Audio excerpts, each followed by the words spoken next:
Welcome back to our channel Simply Studies with चैल्शा। तो देखो आज हम जो आपका बीपीएससी ट्री 3 के लिए हमने अपना जो बैच स्टार्ट किया हुआ है उसमें हम डेटा स्ट्रक्चर एंड एल्गोरिदम्स को यहाँ पे अभी स्टार्ट करने वाले हैं। ठीक है, लास्ट हमने डीबीएमएस को कंप्लीट किया है। क्लासेस लंबी है, 1 आवर की क्लासेस लेके मैं उनको क्या करवा रही हूँ, आपको कंप्लीट करवा रही हूँ क्योंकि आपका एग्जाम जल्दी आने वाला है। उसके बाद हमें कुछ एमसीक्यूज भी करने हैं। ठीक है, प्रीवियस ईयर भी हम यहाँ पे डिस्कस करेंगे। तो देखो डेटा स्ट्रक्चर एंड एल्गोरिदम में हम क्या क्या पढ़ेंगे। तो आपका टाइप्स ऑफ डेटा स्ट्रक्चर, सबसे पहले यहाँ से आपके एग्जाम में आपने क्वेश्चंस देखे होंगे, array, link list, Q, stack, heaps, tree, binary search tree. तो टाइप्स ऑफ डेटा स्ट्रक्चर आपका काफ़ी इंपॉर्टेंट रहता है। ठीक है, फिर उसके बाद हम देखेंगे सर्चिंग एल्गोरिदम्स कौन कौन सी होती है, linear search, binary search, sorting algorithms भी हम यहाँ पे कवर करेंगे, bubble, insertion sort, selection, quick sort, merge sort, heap sort, इनके एग्जाम्पल्स भी हम यहाँ पे देखेंगे। फिर analysis of algorithms, asymptotic notations, big O notations, omega and theta notations को हम करेंगे। फिर यहाँ पे ग्राफ्स के बारे में हम समझेंगे, definitions, connected graph, regular, bipartite graph, cycles and circuit, spanning tree, BFS, DFS. तो ये सारे टॉपिक्स हम क्या करने वाले हैं, अपने डेटा स्ट्रक्चर में कंप्लीट करेंगे।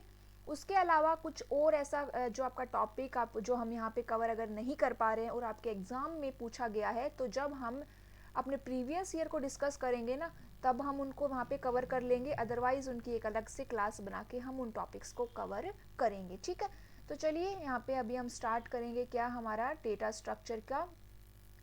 फर्स्ट यहाँ पे जो आपका इंट्रोडक्शन बनता है, उस इंट्रोडक्शन से हम क्या करने वाले हैं, यहाँ पे इसकी स्टार्टिंग करने वाले हैं। नोट्स अवेलेबल है बीपीएससी के आपके लिए, जितने भी आपके सब्जेक्ट्स बीपीएससी के लिए इंपॉर्टेंट है उन सभी सब्जेक्ट्स के नोट्स अवेलेबल है, विद और विदाउट एमसीक्यूज, पूरा पैकेज अवेलेबल है। इंडिविजुअल सब्जेक्ट के नोट्स चाहिए तो वो भी आप ले सकते हो। ठीक है, टेलीग्राम ग्रुप को ज्वाइन करिए एंड कोई भी डाउट हो तो आप वहाँ पे पूछ सकते हैं। तो चलिए, क्लास अच्छी लगी तो जरूर शेयर करना। अभी हम किसकी बात करेंगे, यहाँ पे हमारे डेटा स्ट्रक्चर की। डेटा स्ट्रक्चर होता क्या है, सबसे पहले हमें ये बात पता होनी चाहिए। तो data structure is a group of similar और different types of data elements that can be processed on a single unit. मतलब हमें क्या समझ में आया इस डेफिनेशन से कि जो डेटा स्ट्रक्चर है वो बहुत सारे एलिमेंट्स का क्या होता है, एक ग्रुप होता है। क्या होता है, एलिमेंट्स का एक ग्रुप होता है। और ये एलिमेंट सिमिलर टाइप के भी हो सकते हैं और डिफरेंट टाइप के भी हो सकते हैं, जैसे कैरेक्टर भी हो सकते हैं और इंटीजर भी हो सकते हैं। उसके अलावा इन एलिमेंट्स को कैसे प्रोसेस किया जाता है, यहाँ पे एक सिंगल यूनिट की तरह। जैसे यहाँ पे देखिए कि मेरे पास 4 एलिमेंट्स है। क्या है, 4 एलिमेंट्स है जो इंटीजर टाइप के हैं। क्या है, जो इंटीजर टाइप के हैं, 1 2 3 4 एलिमेंट्स है। लेकिन यहाँ पे इन 4 एलिमेंट्स को 4 एलिमेंट्स की तरह नहीं बल्कि एक सिंगल यूनिट की तरह क्या किया जाएगा, प्रोसेस किया जाएगा।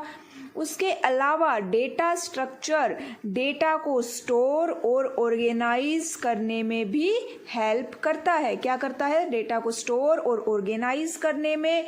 इस डेटा स्ट्रक्चर की हेल्प से हम हमारे डेटा को क्या कर सकते हैं, अरेंज कर सकते हैं। अब अरेंज करने से क्या होगा कि हम उसको इजीली एफिशिएंटली एक्सेस कर पाएंगे और मॉडिफाई भी कर पाएंगे।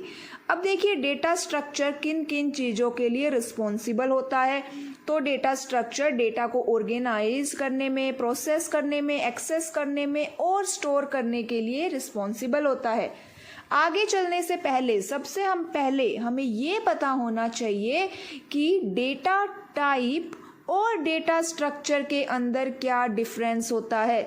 जैसे डेटा टाइप में अगर मैं मेंशन करूं इंट ए, तो इसका क्या मतलब है कि यहाँ पे a एक वेरिएबल है जो इंटीजर टाइप की वैल्यू को क्या करेगा, होल्ड करेगा। इतना हमें समझ में आया। तो क्या समझ में आया आप लोगों को कि डेटा टाइप ये बताता है कि कोई एक पर्टिकुलर वेरिएबल किस टाइप की वैल्यू को स्टोर करेगा, उसे किस टाइप की वैल्यू असाइन की जाएगी। अब ध्यान दीजिएगा कि जो डेटा टाइप होते हैं वो वैल्यू को होल्ड करते हैं, डेटा को स्टोर नहीं करते। ये ना ही कोई टाइम के ऊपर यहाँ पे बाउंडेशन होती है।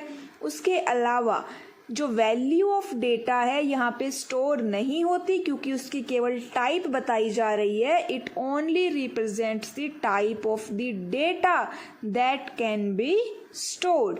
इतना हमें समझ में आया कि डेटा टाइप होता क्या है। ठीक है, अब बात कर लेते हैं इसी के कंटेक्स्ट में कि डेटा स्ट्रक्चर इससे कैसे अलग है। यहाँ पे ये दैट कैन बी स्टोर्ड आएगा, कट हो गया है स्कैन करते टाइम, मैंने ध्यान नहीं दिया शायद, तो यहाँ पे आप अपडेट कर लीजिएगा दैट कैन बी स्टोर्ड। अब बात करते हैं डेटा स्ट्रक्चर की। तो क्या हमने देखा अभी कि data structure is a collection of different kinds of data. क्या होता है? कलेक्शन होता है। उसके अंदर हम क्या करते हैं, उसको एक सिंगल ऑब्जेक्ट की तरह रिप्रेजेंट किया जाता है, और इस सिंगल ऑब्जेक्ट के अंदर मल्टीपल काइंड्स ऑफ डेटा होता है, मतलब कि डिफरेंट टाइप का डेटा होल्ड किया जा सकता है। टाइम इसके अंदर काफ़ी इम्पोर्टेंट रोल प्ले करता है, एंड डेटा और उसकी वैल्यू दोनों ही स्टोर होती है, इसीलिए वो मेन मेमोरी में क्या चाहिए, उनको एक स्पेस चाहिए होता है। एग्जाम्पल क्या है यहाँ पे? स्टैक, एरे, और डेटा टाइप के एग्जाम्पल क्या है? Int, float, double. अब बात कर लेते हैं टाइप्स ऑफ डेटा स्ट्रक्चर की। तो डेटा स्ट्रक्चर यहाँ पे टू पार्ट्स में डिवाइडेड है, लीनियर और non linear. Linear data structure भी टू पार्ट्स में डिवाइडेड है, स्टैटिक और नॉन स्टैटिक या डायनामिक। स्टैटिक के अंदर एरे आता है, डायनामिक में link list, Q and stack, और ट्री और ग्राफ किसमें इंक्लूडेड है? नॉन लीनियर डेटा स्ट्रक्चर के अंदर। आज की क्लास में हम इन्हीं सभी टाइप्स के बारे में डिस्कस करेंगे वन बाय वन। तो चलिए देखते हैं लीनियर डेटा स्ट्रक्चर क्या होता है। लीनियर नाम से ही पता चल रहा है, लीनियर जिसके अंदर डेटा को एक सीक्वेंस में अरेंज किया जाता है। अब इस सीक्वेंस का मतलब क्या है कि जो मेरा करंट नोड है, जो करंट एलिमेंट है, वो प्रीवियस एलिमेंट के साथ भी अटैच रहेगा और नेक्स्ट एलिमेंट के साथ भी क्या रहेगा, वो अटैच रहेगा, जैसे स्टैक, एरे। अब बात करते हैं स्टैटिक और डायनामिक डेटा स्ट्रक्चर की। तो स्टैटिक डेटा स्ट्रक्चर क्या होता है? जिसके अंदर मेमोरी का साइज क्या हो, फिक्स हो। ये इजी होता है एक्सेस करने में यहाँ पे एलिमेंट्स को। एग्जाम्पल है एरे। डायनामिक के अंदर जो हमारा मेमोरी का साइज है वो फिक्स नहीं होता, वेरिएबल होता है, और इसके अंदर जो हमारा डेटा है उसको क्या किया जाता है, रैंडमली अपडेट किया जाता है। एग्जाम्पल है स्टैक, क्यू, लिंक लिस्ट। तो अभी तक हमने क्या देखा कि जो डेटा स्ट्रक्चर है वो क्या होता है, कलेक्शंस ऑफ सिमिलर और डिसिमिलर एलिमेंट्स होता है। उसके अलावा हमने देखा डेटा टाइप और डेटा स्ट्रक्चर के अंदर क्या डिफरेंस है। तो डेटा टाइप क्या करते हैं, वो बताता है कि कोई पर्टिकुलर वेरिएबल किस टाइप की वैल्यू स्टोर करेगा। उसके अलावा डेटा स्ट्रक्चर क्या होता है, डेटा स्ट्रक्चर वैल्यू और उसके टाइप क्या करता है, वैल्यू और टाइप, या हम कहें वैल्यू और डेटा दोनों को क्या करता है, वो स्टोर करता है। डेटा स्ट्रक्चर के अंदर मेमोरी की भी रिक्वायरमेंट होती है। डेटा स्ट्रक्चर कितने पार्ट्स में डिवाइड हुआ, लीनियर और non linear data structure. Linear data structure को फिर से टू पार्ट्स में डिवाइड किया गया, static and dynamic data structure. अब लीनियर डेटा स्ट्रक्चर क्या होता है, जिसके अंदर हमारा डेटा एक सीक्वेंस में हो। किस में अरेंज हो हमारा डेटा, सीक्वेंशियली अरेंज्ड हो। स्टैटिक डेटा स्ट्रक्चर क्या होता है, जिसके अंदर हमारी मेमोरी का साइज क्या हो, फिक्स हो। इसके अंदर हम एलिमेंट्स को काफ़ी इजीली क्या कर सकते हैं, एक्सेस कर सकते हैं। एरे इसका सबसे अच्छा एग्जाम्पल है। डायनामिक डेटा स्ट्रक्चर क्या होता है, जिसके अंदर हमारी मेमोरी का साइज क्या नहीं होता, फिक्स नहीं होता, और जब हम हमारे प्रोग्राम को एग्जीक्यूट कर रहे हैं तो वो रैंडमली रन टाइम क्या करेगा, रन टाइम के दौरान ही क्या करेगा, अपने साइज को अपडेट करता रहेगा। एग्जाम्पल है इसके स्टैक, क्यू, लिंक, लिस्ट। ठीक है, उससे पहले एक बार देखिएगा कि अगर आपको क्लासेस अच्छी लग रही है तो उसको लाइक कर देना, और अगर अभी तक आपने सब्सक्राइब नहीं किया है चैनल को तो सब्सक्राइब करके साथ साथ अपने फ्रेंड सर्कल में भी शेयर कर देना चैनल के लिंक को। अब चलते हैं आगे, नॉन लीनियर डेटा स्ट्रक्चर। तो नॉन लीनियर डेटा स्ट्रक्चर मतलब कि जहाँ पे हमारा डेटा एलिमेंट्स क्या नहीं होते, सीक्वेंशियली अरेंज नहीं होते। अब इसका एक ड्रॉबैक क्या हो जाता है कि हम एक सिंगल रन में, मतलब एक बार में ही क्या नहीं कर सकते, सभी एलिमेंट्स को गो थ्रू नहीं हो सकते। ये एक मल्टी लेवल डेटा स्ट्रक्चर है और इसके अंदर every data item is attached to several other data items in a way that is specific for reflecting relationship. हर डेटा आइटम क्या होता है, सेवरल डेटा आइटम के साथ क्या होता है, अटैच होता है। ट्री और ग्राफ इसके एग्जाम्पल है। अब देखिए रिकॉर्ड क्या होता है, तो रिकॉर्ड और एरे सेम से ही होते हैं, बस उनमें एक ही डिफरेंस है कि जो एरे होता है वो सिमिलर टाइप का डेटा स्टोर करता है और जो रिकॉर्ड होता है वो डिफरेंट टाइप का डेटा स्टोर करके रखता है। अब यहाँ पे देखो सबसे छोटी यूनिट कौन सी होती है डेटा स्टोर करने के लिए, बिट। बिट से मिलके क्या बनती है, बाइट। बाइट से मिलके फील्ड बनती है और कलेक्शन ऑफ फील्ड को क्या कहते हैं, रिकॉर्ड कहते हैं। अब हम बात करेंगे अब्स्ट्रैक्ट डेटा टाइप के बारे में, या हम कहें इसको ADT। तो जो ADT है वो एक मैथमेटिकल मॉडल है ऑफ डेटा स्ट्रक्चर। क्या है ये, एक मैथमेटिकल मॉडल है। याद होगा जब हम DBMS कर रहे थे तब वहाँ पर भी हमने अब्स्ट्रैक्शन वर्ड को यूज़ किया था, और वहाँ पे अब्स्ट्रैक्शन का मतलब क्या था कि जो इररिलेवेंट डिटेल होती है यूज़र के लिए उसको क्या कर दिया जाता है, हाइड कर दिया जाता है। तो वही सेम मीनिंग यहाँ पर भी है अब्स्ट्रैक्ट का। इसमें क्या होता है कि इसमें फोकस किया जाता है व्हाट डेटा इज रिप्रेजेंटिंग, कि क्या डेटा दिखाया जाए या क्या डेटा दिख रहा है, कैसे दिख रहा है। ओनली व्यू के ऊपर यहाँ पे फोकस किया जाता है, और कैसे डेटा इंप्लीमेंट हुआ, कंस्ट्रक्ट हुआ, इसको क्या कर दिया जाता है, इस डिटेल को यहाँ पर हाइड कर दिया जाता है। ये इम्प्लीमेंटेड है, स्पेलिंग मिस्टेक है थोड़ी सी, यहाँ पर करेक्ट कर लेना। इतना हमें समझ आया। अब सब बात आती है कि डेटा स्ट्रक्चर की नीड की, कि डेटा स्ट्रक्चर की ज़रूरत क्यों हुई। तो देखिए इसके लिए काफ़ी सारे पॉइंट्स हैं हमारे पास कि भाई मॉडिफिकेशन ईजी रहता है, कम टाइम लगता है, स्पेस भी कम लगता है, उसके अलावा हम डेटा को इजीली रिप्रेजेंट कर सकते हैं, लार्ज डेटाबेस को इजीली एक्सेस किया जा सकता है। ये सब हमें बेनिफिट मिलते हैं, इसीलिए डेटाबेस की रिक्वायरमेंट हुई। अब सबसे पहले बात करेंगे एरे डेटा स्ट्रक्चर की। तो ये एक लीनियर डेटा स्ट्रक्चर है। उसके अलावा ये क्या करेगा, ये आइटम्स को स्टोर करता है, डेटा इसमें स्टोर होता है एक कॉन्टिग्युअस मेमोरी लोकेशन में। कॉन्टिग्युअस मेमोरी का मतलब क्या होता है कि मान लीजिए पहला डेटा 200 पे स्टोर है, तो सेकंड डेटा आपको 201 पे मिलेगा, फिर 202, फिर 203। ये एक सीक्वेंस में यहाँ पे आपको डेटा क्या मिलेगा, स्टोर होके मिलेगा। तो कॉन्टिग्युअस मेमोरी लोकेशन का मतलब क्या हुआ, जहाँ पे हमारा डेटा आपको एक ही जगह पे एक सीक्वेंस में अच्छे से अरेंज होके मिल जाए। अगला पॉइंट क्या आता है कि जो एरे है वो सेम टाइप का डेटा स्टोर करती है और उसको एक कॉमन नेम दिया जाता है। जैसे इंटीजर एरे इंटीजर्स को होल्ड करेगी, कैरेक्टर एरे कैरेक्टर्स को होल्ड करती है। जो सबसे लोएस्ट एड्रेस होता है एक एरे के अंदर वो फर्स्ट एलिमेंट के लिए होता है, और जो एरे है उसको हम कैसे एक्सेस कर सकते हैं, उसके इंडेक्स की हेल्प से। इंडेक्स की हेल्प से करेंगे। इंडेक्स कहाँ से स्टार्ट होगा, 0 से स्टार्ट होगा।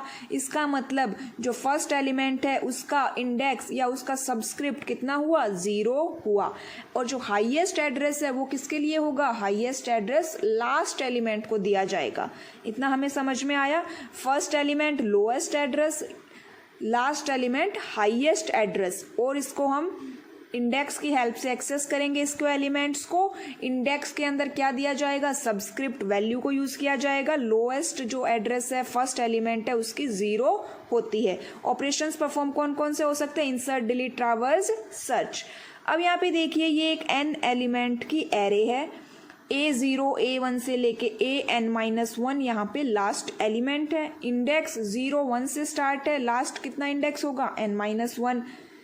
तो सबस्क्रिप्ट कितना हुआ, फर्स्ट एलिमेंट का 0, सेकंड एलिमेंट का सबस्क्रिप्ट हुआ 1। मेमोरी लोकेशंस क्या क्या है, 200 201 202। देखिए एक सीरीज में इनको मेमोरी क्या हुई है, यहाँ पे एलोकेट हुई है। तो ये क्या हो गई, हमारी एक एरे हो गई। अब बात करते हैं कैरेक्टरिस्टिक्स ऑफ एरे की। तो ये एक इंडेक्स बेस्ड डेटा स्ट्रक्चर को यूज करता है। ऊपर हमने देखा इंडेक्स कैसे यूज किया जाता है।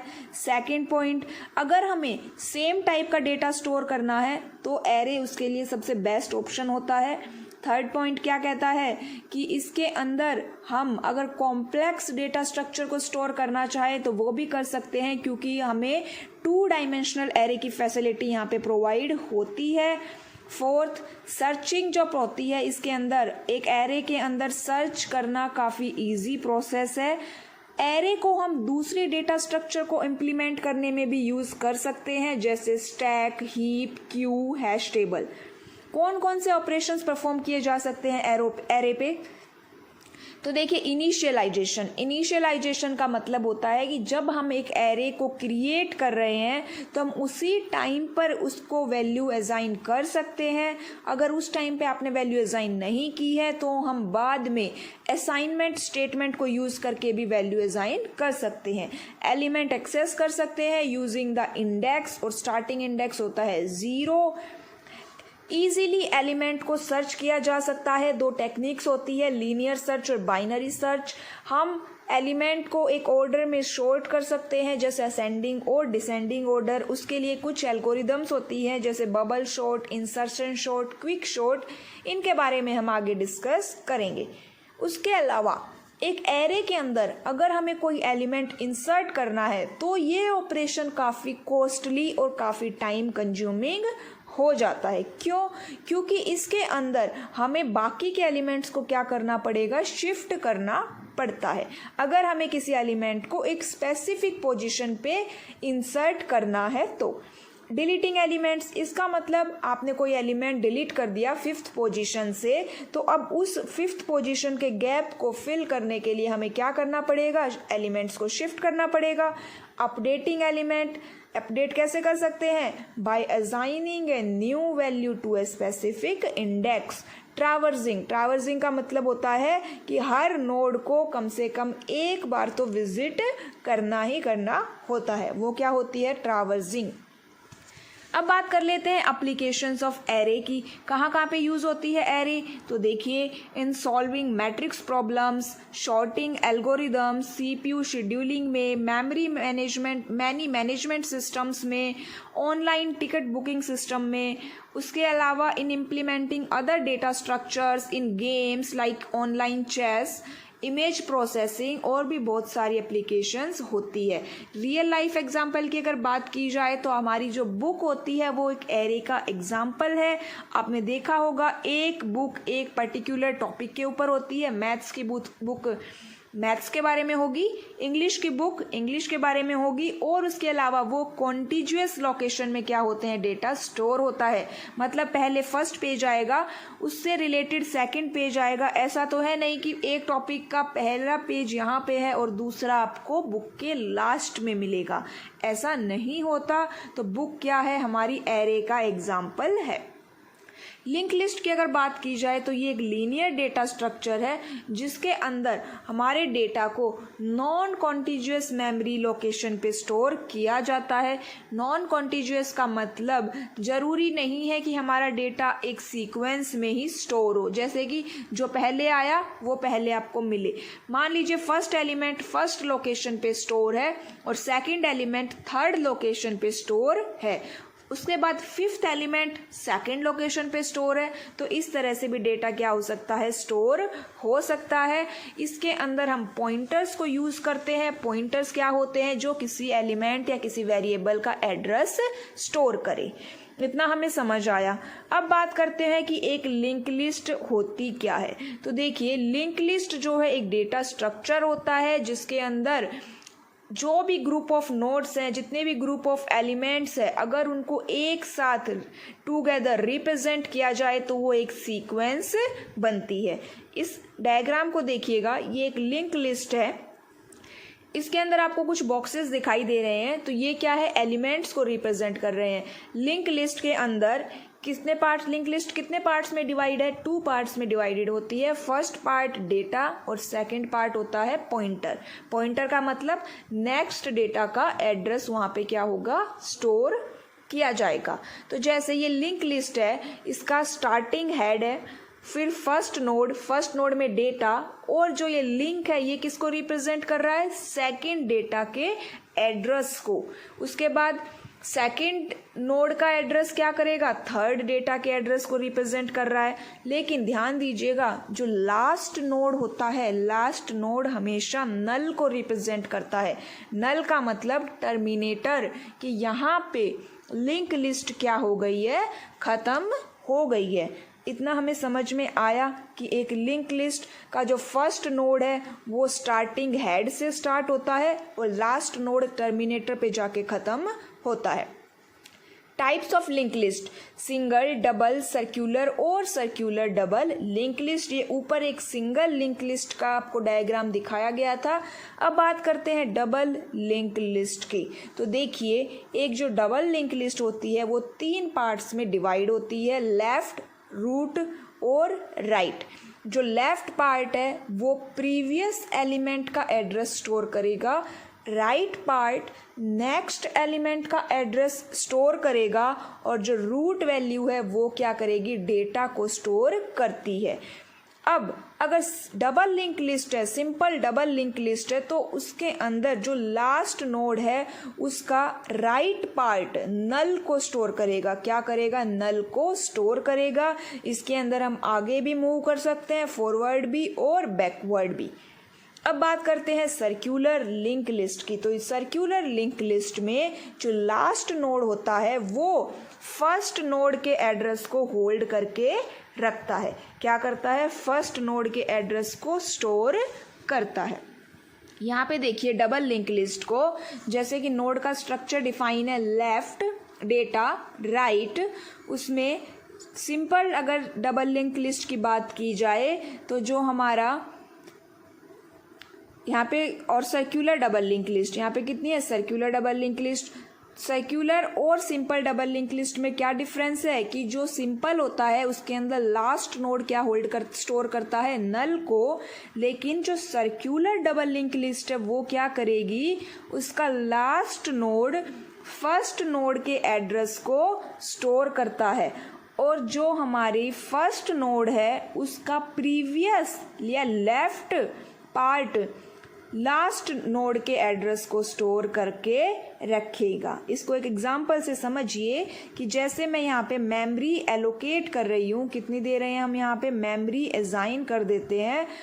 इस 1-2 से नहीं, 1 मिनट वेट कीजिए, इसको रब करके ध्यान से समझिएगा, कंफ्यूज मत होना।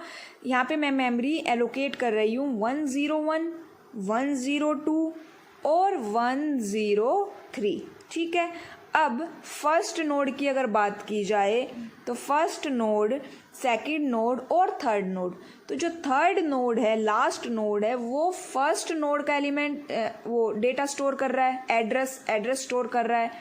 और जो फर्स्ट एलिमेंट है उसके अंदर लेफ्ट पार्ट के अंदर किसका है, लास्ट एलिमेंट का एड्रेस है, राइट पार्ट में नेक्स्ट एलिमेंट का एड्रेस है। जो सेकंड एलिमेंट है उसमें देखो लेफ्ट पार्ट में प्रीवियस का एड्रेस है और राइट पार्ट में नेक्स्ट का एड्रेस है। तो इससे आपको अच्छे से समझ में आ गया होगा कि कैसे प्रीवियस और लास्ट एलिमेंट का इसके अंदर एड्रेस स्टोर होता है। अब बात कर लेते हैं कैरेक्टरिस्टिक्स की। तो यहाँ पे देखिए एक्स्ट्रा मेमोरी इसके अंदर यूज़ होती है क्योंकि हम पॉइंटर्स को यूज़ कर रहे हैं। सेकंड, इनिशियलाइजेशन के टाइम पे हमें साइज बताने की रिक्वायरमेंट नहीं होती। थर्ड पॉइंट क्या है, हम इसको बाकी डेटा स्ट्रक्चर्स को इम्प्लीमेंट करने में यूज़ कर सकते हैं, जैसे stack, Q, graph. First node को हेड कहते हैं और जो next pointer of last node वो हमेशा किसको पॉइंट आउट करेगा, नल को पॉइंट आउट करेगा, मतलब end of the list. Insertion deletion काफ़ी इजी रहता है इसके अंदर। लिंक लिस्ट के साइज को हम इंक्रीज और डिक्रीज कर सकते हैं। हर एक नोड के पास क्या होगा, एक पॉइंटर होगा जो नेक्स्ट नोड के एड्रेस को क्या करेगा, स्टोर करके रखेगा। लिंक लिस्ट आपको समझ में आई। स्पीड थोड़ी सी फास्ट है क्योंकि टाइम हमारे पास काफ़ी कम है। ऑपरेशंस यहाँ पे कौन कौन से परफॉर्म किए जाते हैं तो देखिए, इनिशियलाइजेशन। इनिशियलाइजेशन का मतलब कि हम एक लिंक लिस्ट को इनिशियलाइज कर सकते हैं कि कैसे, एक हेड नोड को क्रिएट करके। अब ये एक हेड नोड है जिसमें जो लास्ट इसका जो नेक्स्ट पार्ट है वो क्या करेगा, एड्रेस को होल्ड करेगा, और जो डेटा पार्ट है वो क्या करेगा, वैल्यू को स्टोर करेगा। डेटा पार्ट और पॉइंटर पार्ट, इसमें दो पार्ट होते हैं। एक नोड, ध्यान से देखिएगा, एक नोड है उसको दो पार्ट्स में डिवाइड किया गया है। एक होता है डेटा पार्ट और एक होता है पॉइंटर पार्ट। डेटा पार्ट के अंदर जो हमारी वैल्यू है या जो हमारा डेटा है वो स्टोर होगा, और जो पॉइंटर पार्ट है उसके अंदर नेक्स्ट एलिमेंट का जो भी एड्रेस है वो स्टोर किया जाएगा। हेड नोड है ये हमारा, क्या है ये, हेड नोड है। ठीक है, इतना हमें समझ आया। अब बात कर लेते हैं एलिमेंट्स को इंसर्ट करना। तो हम हेड पर, टेल पर या किसी एक स्पेसिफिक पोजीशन पे एलिमेंट को इंसर्ट कर सकते हैं।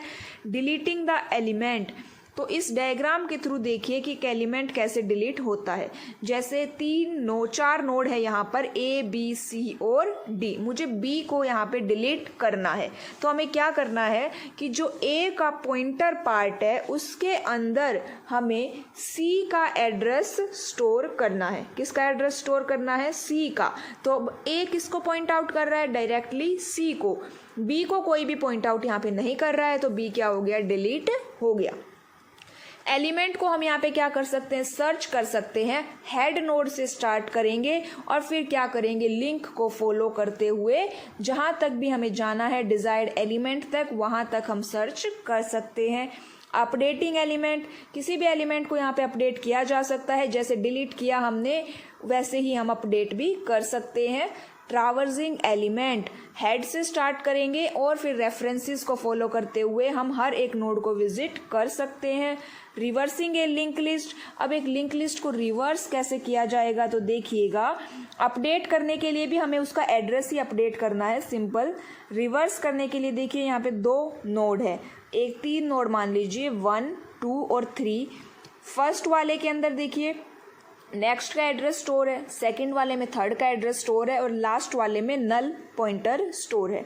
अब हमें क्या करना है कि नल की जगह 2 को रिप्लेस करना है, फिर 2 को 1 से और 1 को नल से। लिंक लिस्ट क्या हो जाएगी हमारी, यहाँ पे रिवर्स हो जाएगी। एप्लीकेशंस की बात करें तो to implement stack queue to perform arithmetic operations on long integers, sparse matrix representation में यूज़ होता है। लिंक्ड एलोकेशन के अंदर हम इसको यूज़ करते हैं। मेमोरी मैनेजमेंट में ये हमारी हेल्प करता है। हिस्ट्री और विजिटेड पेजेस को स्टोर करने में यूज़ किया जाता है। अंडू ऑपरेशंस को परफॉर्म करने में यूज़ किया जाता है, जो हमारे सोशल मीडिया फीड्स होते हैं उनमें। उसके अलावा सॉफ्टवेयर डेवलपमेंट में भी इसका यूज़ होता है। रियल लाइफ एग्जांपल की बात की जाए तो देखिए, image viewer, music playlist, multiplayer games, इनमें क्या होता है, हम प्रीवियस वाला भी डेटा देख सकते हैं और नेक्स्ट डेटा भी देख सकते हैं। अब बात करते हैं स्टैक की। स्टैक एक लीनियर डेटा स्ट्रक्चर है जिसके अंदर डेटा को स्टोर करने के लिए एक पर्टिकुलर ऑर्डर को फॉलो किया जाता है। क्या फॉलो किया जाता है, एक पर्टिकुलर ऑर्डर, और वो ऑर्डर कौन सा है यहाँ पे, LIFO, last in first out. इसका मतलब क्या हुआ कि लास्ट इन फर्स्ट आउट का मतलब कि जो डेटा सबसे लास्ट में आएगा वही सबसे पहले बाहर जाएगा। 3 ऑपरेशंस यहाँ पे परफॉर्म किए जाते हैं, पुश, पॉप और स्टैक टॉप। सभी ऑपरेशंस कहाँ पे परफॉर्म होंगे, टॉप के ऊपर। कहाँ पे परफॉर्म होंगे, टॉप के ऊपर परफॉर्म होंगे। जैसे ये एक स्टैक है और जो इसका सबसे ऊपर वाला पार्ट है उसको टॉप बोलते हैं, और इसी के ऊपर क्या होंगे, हमारे पुश और पॉप दोनों ऑपरेशंस परफॉर्म किए जाएंगे। अब यहाँ पे देखिए ABCD, D क्या है, top of the stack. Push का मतलब क्या होता है, आप डेटा इंसर्ट कर रहे हो, और पॉप का मतलब रिमूव करना। कैरेक्टरिस्टिक्स की बात की जाए तो tower of Hanoi tree traversal recursion algorithm में यूज होता है। It is implemented through array and link list, last in first out operation को फॉलो किया जाता है। इंसर्शन और डिलीशन हमेशा एक ही एंड पे होंगे जिसको टॉप ऑफ द स्टैक हम कहते हैं।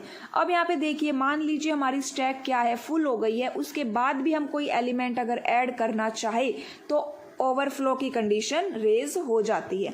एप्लीकेशंस की बात की जाए तो in evaluation and conversion of arithmetic expression कौन कौन से हैं यहाँ पे, इनफिक्स, प्रीफिक्स और पोस्टफिक्स, ये 3 टाइप के कन्वर्जन यहाँ पे यूज किए जाते हैं।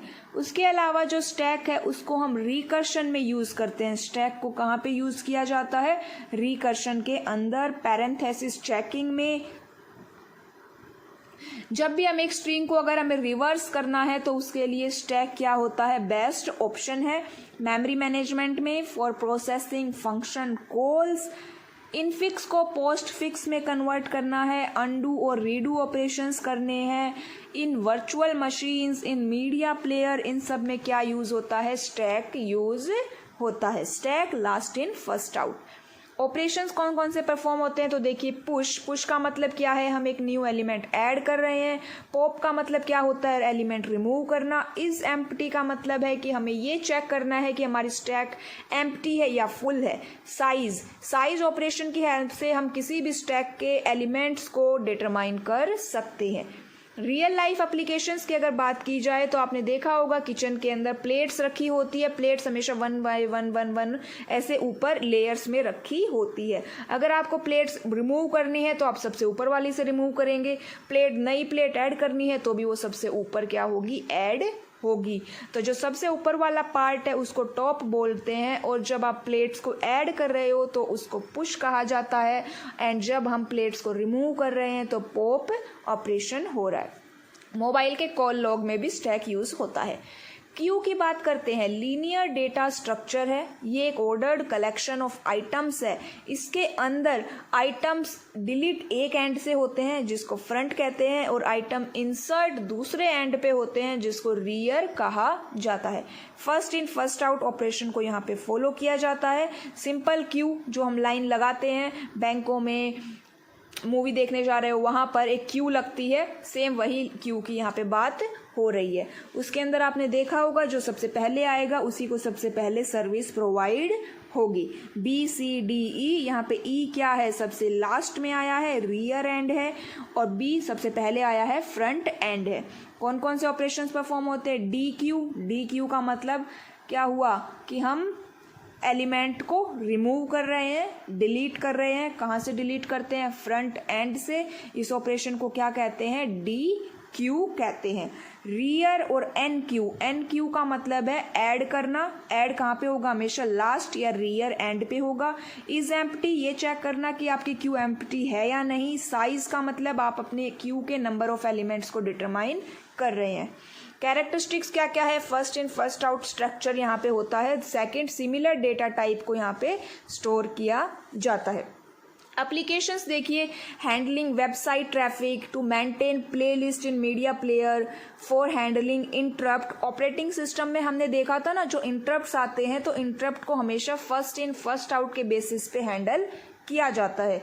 और जब हमारे रिसोर्सेज शेयर होते हैं, मान लीजिए प्रिंटर है, प्रिंटर को 3 कमांड्स मिली है, तो पहले कौन सी कमांड प्रोसेस होगी, जो सबसे पहले आई थी। तो रिसोर्स शेयरिंग के अंदर भी फर्स्ट इन फर्स्ट आउट को ही यूज किया जाता है रिक्वेस्ट को सर्विस करने में। अब बात करते हैं in social media, to upload multiple photos और वीडियो। जब भी आप फोटोज और वीडियो अपलोड करते हैं तो जो सबसे पहले टिक हुई थी वही सबसे पहले अपलोड होती है। टू सेंड एन ईमेल, जो सबसे पहले लिस्ट में नाम होगा ईमेल का वही सबसे पहले सेंड होगा।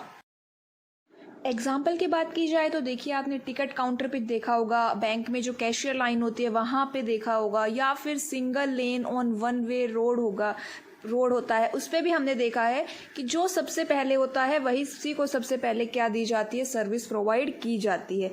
सिंगल लेन के अंदर अगर कोई ओवरटेक ना करे तो ट्री की बात कर लेते हैं। ट्री क्या है? एक नॉन लीनियर डेटा स्ट्रक्चर है। इसके अंदर हमारे डेटा को हिरारिकल रिलेशनशिप में क्या किया जाता है? शो किया जाता है। किसमें? हिरारिकल रिलेशनशिप में। यहाँ पे देखिए क्या है, एक रूट नोड होता है, उसका लेफ्ट सब ट्री होगा या लेफ्ट चाइल्ड होगा और एक राइट चाइल्ड होगा। एक रूट के क्या होगा? एक नोड के एक लेफ्ट चाइल्ड और एक राइट चाइल्ड होता है। यहाँ पे एक ट्री को समझिएगा, एक रूट नोड है, ये दो उसके चाइल्ड है, फिर लेफ्ट चाइल्ड के भी दो सब चाइल्ड हो गए, राइट चाइल्ड का एक सब चाइल्ड है और उसके भी 3 सब चाइल्ड है। जो हमारा लेफ्ट साइड का पोर्शन है वो रूट का क्या कहलाता है? Left sub tree of root. अब लेवल की अगर बात की जाए तो लेवल 0 से स्टार्ट होता है, तो देखिए 0 1 2 3। मैक्सिमम लेवल कितने हो गए एक ट्री के अंदर? यहाँ पे 3 हो गए। 0 से स्टार्ट होते हैं और लास्ट तक कहाँ तक गए हम? 3 तक। तो मैक्सिमम लेवल कितना हो गया? 3 हो गया। रूट हमेशा 0 से स्टार्ट होता है।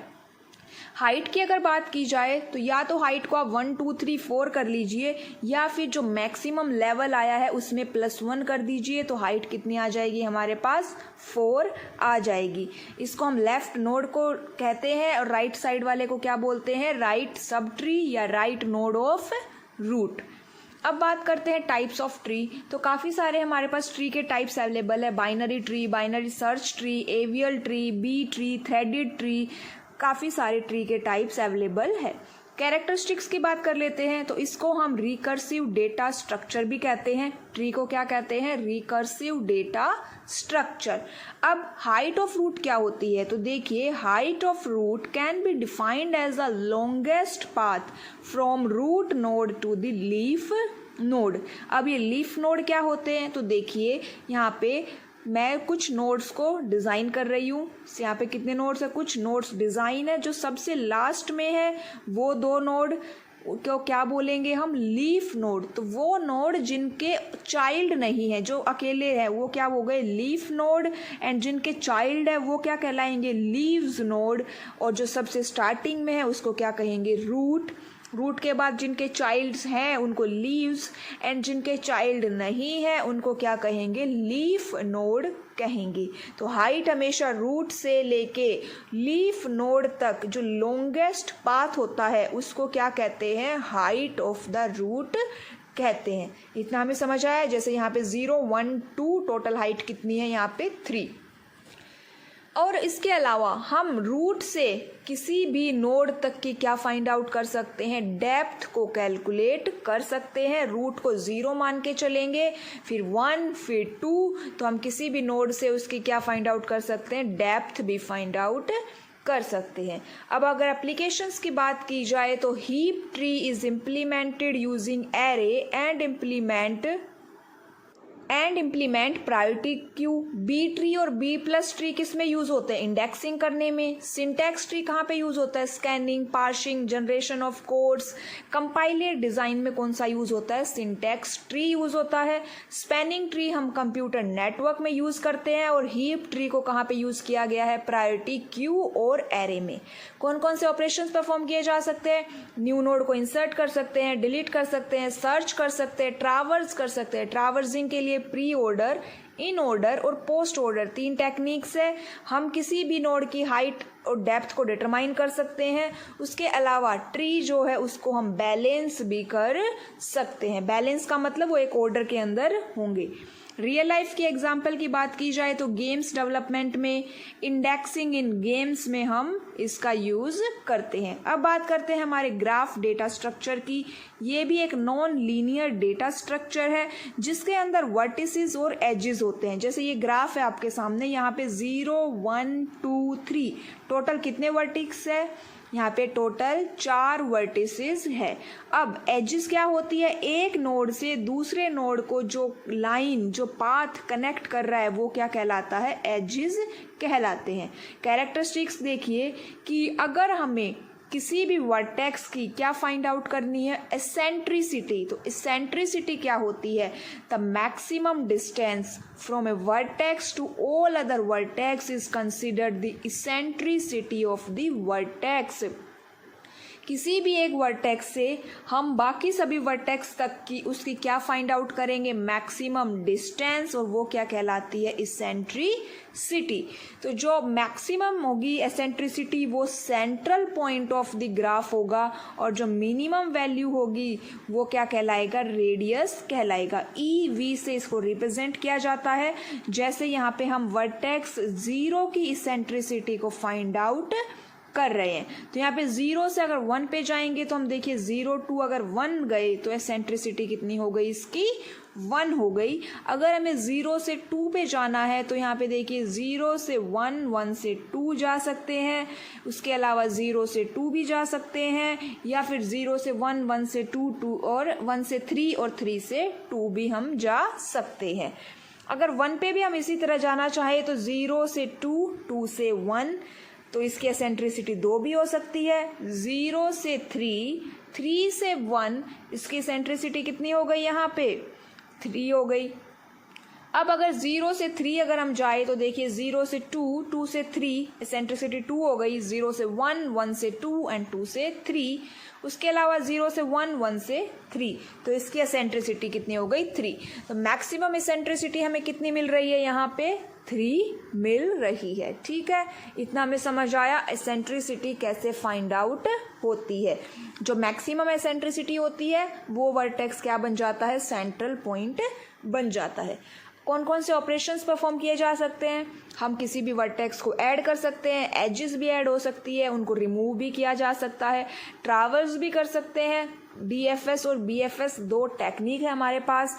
शॉर्टेस्ट पाथ अगर फाइंड आउट करना है तो A* एल्गोरिदम और डाइजेक्स्ट्रा एल्गोरिदम को यूज करते हैं। कनेक्टेड कंपोनेंट्स को भी हम डिटरमाइन कर सकते हैं, इसके बारे में हम आगे डिस्कस करेंगे। साइकिल डिटेक्शन भी हो सकती है।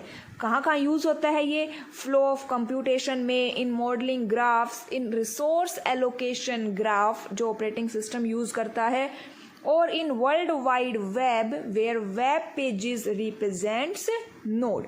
रियल लाइफ की बात की जाए तो गूगल मैप देखिएगा, गूगल मैप के अंदर सिटीज क्या है, वर्टिसेस की तरह एक्ट करती है, और जो उनको पाथ है वो क्या करेगा, एजेस की तरह एक्ट करेगा। A social network in to study molecules in physics and chemistry. तो ये था हमारा आज का टॉपिक जहाँ पे हमने डेटा स्ट्रक्चर्स के बारे में डिस्कस किया। अब बात कर लेते हैं एडवांटेजेस के बारे में। तो यहाँ देखिए डेटा स्ट्रक्चर के advantages, improved data organisation and storage efficiency, हम डेटा रिट्राइवल और मैनिपुलेशन फास्टर होता है यहाँ पे।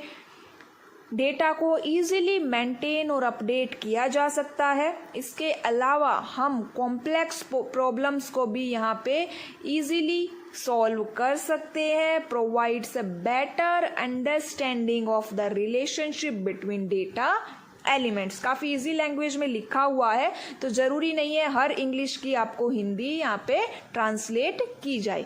डिसएडवांटेजेस क्या क्या है यहाँ पे देखिए, ओवरहेड इंक्रीज हो जाता है, स्केलेबिलिटी लिमिटेड है, फ्लेक्सिबिलिटी यहाँ पे कम है, डीबगिंग टेस्टिंग डिफ़िकल्ट है, एग्जिस्टिंग डेटा स्ट्रक्चर को मॉडिफाई करना डिफ़िकल्ट रहता है। इसके अलावा डेटा स्ट्रक्चर की डिज़ाइनिंग और इम्प्लीमेंटेशन भी काफ़ी डिफ़िकल्ट रहता है। इतना हमें समझ में आया। तो समझिए कि बाइनरी ट्री क्या होता है।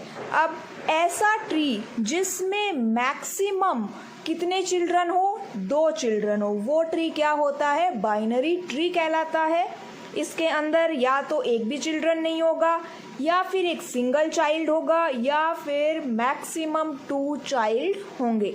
मतलब मैक्सिमम कितने हो सकते हैं, 2 हो सकते हैं, 2 से कम भी हो सकते हैं, लेकिन 2 से ज़्यादा चाइल्ड नहीं होंगे। जैसे ये एक ट्री है, बाइनरी ट्री है, यहाँ पर एक रूट है, रूट के 2 चाइल्ड है, एक लेफ्ट सक्सेसर हो गया एंड दूसरा पार्ट क्या कहलाता है, राइट सक्सेसर ऑफ रूट। इतना हमें समझ में आया। अगर लेवल की बात की जाए तो रूट का लेवल हमेशा 0 होता है, फिर 1 एंड फिर 2।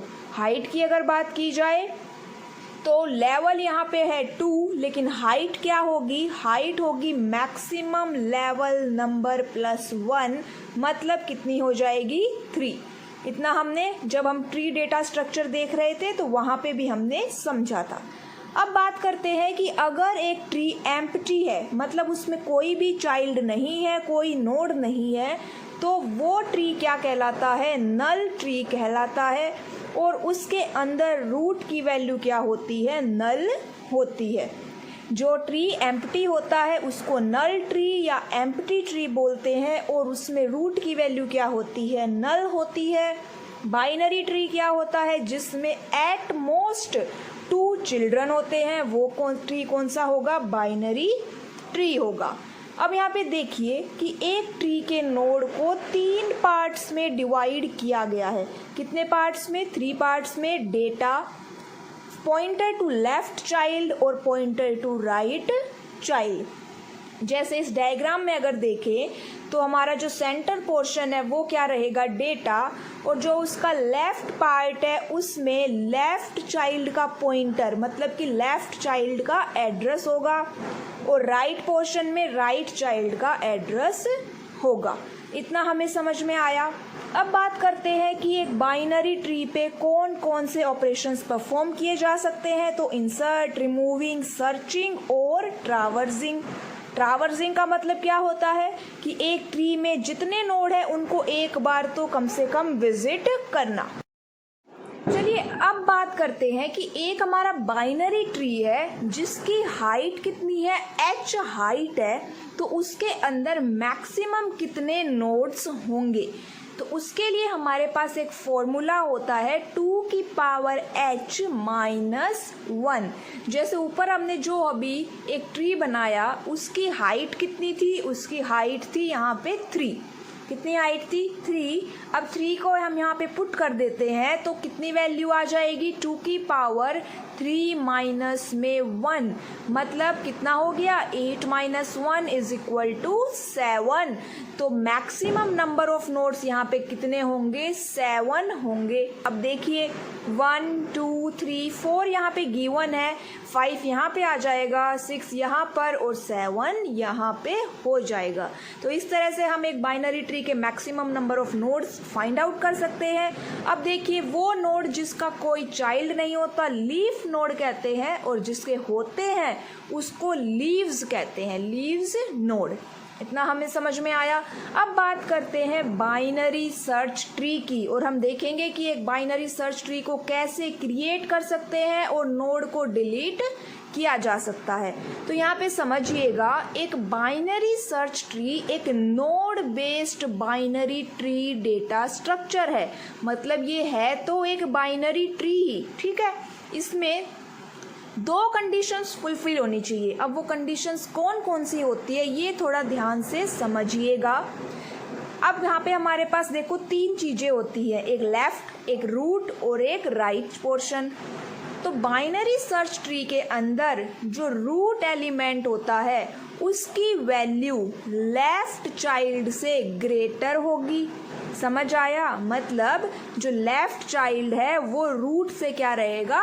कम रहेगा। और राइट चाइल्ड की वैल्यू रूट से क्या होगी? ग्रेटर होगी। मतलब रूट की वैल्यू लेफ्ट चाइल्ड से तो ग्रेटर होगी लेकिन राइट चाइल्ड से लेसर होगी। जैसे इस डायग्राम में रूट, लेफ्ट और राइट तीनों हमने यहाँ पे मेंशन कर लिए। अब मान लीजिए कि रूट की वैल्यू क्या है हमारे पास? रूट की वैल्यू हम कुछ यहाँ पे दे देते हैं। कितनी देनी है? तो रूट हमने मेंशन किया 15। अब लेफ्ट इससे कम होना चाहिए तो हमने 10 लिख दिया, और राइट इससे ग्रेटर होना चाहिए तो हम जैसे यहाँ पे लिख देते हैं 20। तो हमें समझ में आया कि एक बाइनरी सर्च ट्री वो बाइनरी ट्री होता है जिसके अंदर रूट की वैल्यू लेफ्ट चाइल्ड से ज़्यादा हो और राइट चाइल्ड से कम हो। अब अगर इन लेफ्ट और राइट के भी चाइल्ड होंगे तो वो भी ये दोनों प्रॉपर्टी को क्या करेंगे? फुलफिल करेंगे। जैसे इस डायग्राम में दिखाया गया है, 8 रूट है, 3 की वैल्यू 8 से कम है, 10 8 से ग्रेटर है, फिर 1 3 से लेसर है और 6 3 से ग्रेटर है। उसके बाद 4 6 से लेसर है एंड 7 6 से ग्रेटर है। फिर 10 का कोई लेफ्ट चाइल्ड नहीं है तो 14 राइट चाइल्ड है जो 10 से ग्रेटर है। उसके बाद 13 लेफ्ट चाइल्ड है जो 14 से लेसर है। अब ये एक बाइनरी ट्री है, ये भी याद रखिएगा। तो इसके अंदर मैक्सिमम एट मोस्ट कितने चाइल्ड होंगे? 2 ही चाइल्ड हो सकते हैं। कौन कौन से ऑपरेशंस यहाँ पे परफॉर्म कर सकते हैं हम? तो यहाँ पे देखिए search, insert, delete, traversing, floor, seal और भी बहुत सारे फंक्शंस होते हैं जो हम बाइनरी सर्च ट्री के ऊपर परफॉर्म कर सकते हैं। अब बात कर लेते हैं कॉम्प्लेक्सिटी की। तो इसकी कॉम्प्लेक्सिटी होती है log बेस टू n। कितनी कॉम्प्लेक्सिटी होती है बाइनरी सर्च ट्री की? log n। Types of binary tree कौन कौन से होते हैं? Types of binary search tree कौन कौन से होते हैं? AVL tree, B tree, B plus tree और रेड ब्लैक ट्री। ये सब क्या है? ये सब बाइनरी सर्च ट्री के टाइप्स है। अब बात करते हैं हम कि एक बाइनरी सर्च ट्री को आप कैसे क्रिएट कर सकते हो। तो यहाँ पे हमारे पास एलिमेंट्स गिवन है, ध्यान से समझिएगा। स्टार्ट होगा हमेशा एम्प्टी ट्री से। कहाँ से स्टार्टिंग करनी है हमें? एक एम्प्टी ट्री से, मतलब उसके अंदर कोई भी एलिमेंट नहीं है। स्टार्ट करते हैं। फर्स्ट एलिमेंट क्या है हमारा? 10 हमने एंटर करवा दिया, ठीक है, हो गया, रूट एलिमेंट बन गया वो। अब कौन सा आया? अब आया 1। तो 1 देखिए 10 से कम है कि ज़्यादा है? कम है, तो मतलब वो लेफ्ट चाइल्ड बनेगा। क्या बनेगा? वो लेफ्ट चाइल्ड बनेगा। लेफ्ट और राइट दोनों पोर्शन हमें यहाँ पे चेक करते हुए जाना है। अब देखेंगे 3, तो 3 देखिए 10 से कम है, मतलब 10 के लेफ्ट साइड में जाएगा। अब 1 से कंपेयर करें तो 1 से 3 ग्रेटर है, तो इसका मतलब 1 3 का राइट चाइल्ड बनेगा। समझ आई इतनी बात कि जो 10 पहले एंटर हुआ, फिर 1 की एंट्री हुई, 1 को कंपेयर किया 10 से कम था इसलिए वो लेफ्ट चाइल्ड बन गया। उसके बाद 3 आया, 3 को हमने पहले 10 से कंपेयर किया, वो लेफ्ट पोर्शन में जाना चाहिए। फिर हमने उसको 1 से कंपेयर किया तो देखा कि वो 1 से ग्रेटर है, इसीलिए वो 1 का राइट चाइल्ड बन जाएगा। इतनी बात आपको समझ आई? आज आपको थोड़ा सा डिस्टरबेंस हो रहा होगा बैकग्राउंड में, क्योंकि गणेश चतुर्थी का फेस्टिवल है जो यहाँ पे सेलिब्रेट किया जा रहा है, तो उसके लिए आप थोड़ा सा पेशेंस रखिए। अब हम कंपेयर करते हैं 5 को। तो देखिए 5 सबसे पहले 10 से कंपेयर हुआ, मतलब वो लेफ्ट चाइल्ड बनेगा 10 का। फिर हमने 5 को 1 से कंपेयर किया, वो ग्रेटर है, मतलब वो 1 का राइट चाइल्ड बनेगा। अब हमने 5 को 3 से कंपेयर किया तो वो 3 का भी ग्रेटर है, मतलब वो 3 का क्या बन जाएगा? राइट चाइल्ड बन जाएगा। अब टर्न आता है 15 का। तो 15 को 10 से कंपेयर किया और पता चला कि 10 से ग्रेटर है, तो मतलब वो 10 का राइट चाइल्ड बन जाएगा। 12 10 से ग्रेटर है तो वो 10 के राइट साइड में जाएगा।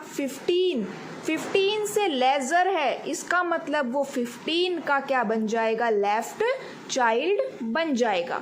अब अगर बात करें 16 की, तो 16 को देखिए 10 से ग्रेटर है, राइट साइड में जाएगा। 15 से भी ग्रेटर है, तो मतलब वो 15 का राइट चाइल्ड बन जाएगा। इस तरह से हम क्या कर सकते हैं? एक बाइनरी सर्च ट्री को क्रिएट कर सकते हैं। अब अगर लेवल और हाइट की बात की जाए तो देखिए रूट लेवल 0 से स्टार्ट हुआ है, तो 0 1 2 3 मैक्सिमम लेवल नंबर कितने हैं यहाँ पर? 3। और हाइट ऑफ ट्री कितनी हो जाएगी यहाँ पर? Maximum level plus 1 is equal to 4। समझ आया? इतना सिंपल है। एक बाइनरी सर्च ट्री को क्रिएट करते टाइम हमें क्या करना है? रूट एलिमेंट से कंपेयर करना है। अगर वो वैल्यू लेफ्ट साइड में जानी है या राइट साइड में जानी है, ये हमें वहाँ पे चेक करना है। रूट से अगर वैल्यू ग्रेटर है तो राइट साइड में जाएगी, और अगर रूट से वो वैल्यू कम है तो वो लेफ्ट साइड में जाती है। इतना हमें समझ में आया?